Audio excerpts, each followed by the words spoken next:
एक दिन सभी शिष्य महात्मा गौतम बुद्ध जी का प्रवचन सुनने के लिए एक साथ बैठे हुए थे।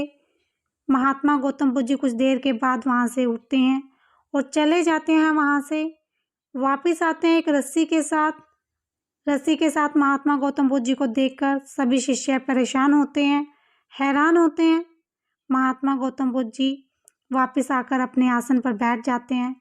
वो रस्सी जो महात्मा गौतम बुद्ध जी अपने साथ लाए थे उसमें 3 गांठ लगाते हैं और अपने शिष्यों से पूछते हैं, क्या ये वही रस्सी है जो मैं अपने साथ लेकर आया था?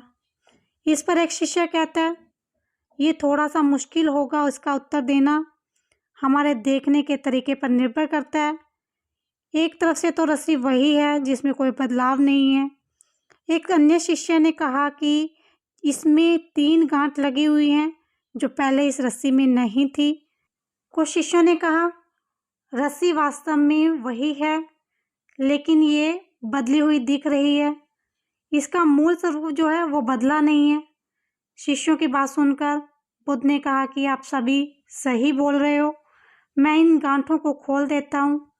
महात्मा गौतम बुद्ध जी रस्सी को खींचकर उन गांठों को खोलते हैं। शिष्य हैरान होते हैं।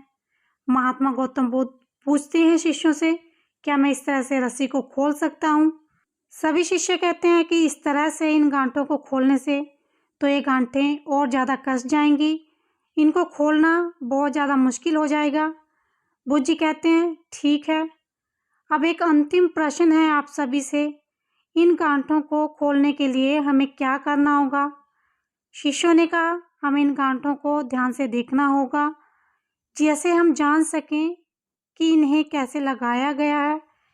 इसके बाद हम गांठ आसानी से खोल सकते हैं।